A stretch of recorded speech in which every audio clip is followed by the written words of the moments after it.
नमस्कार, मी तृप्ती धोडमिसे, जिल्हाधिकारी सिंधुदुर्ग। राष्ट्रीय पल्स पोलिओ लसीकरण मोहीम रविवार दिनांक 28 जून 2026 रोजी संपूर्ण सिंधुदुर्ग जिल्ह्यामध्ये शुभारंभ करून राबविण्यात येणार आहे। त्यानंतर गृहभेटीद्वारे इंटेन्सिव्ह पल्स पोलिओ इम्युनायझेशन ग्रामीण भागात 3 दिवस आणि शहरी भागात 5 दिवस राबवण्यात येईल।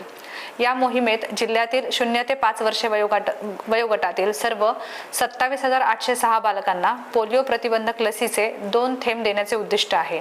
यासाठी जिल्हाभर 904 लसीकरण केंद्रे, 80 मोबाईल पथके आणि 43 ट्रान्झिट पथके कार्यरत राहणार आहेत। सर्व पालकांना माझे नम्र आवाहन आहे की आपल्या परिसरातील लसीकरण केंद्रांवर जाऊन लस घेण्यात यावी।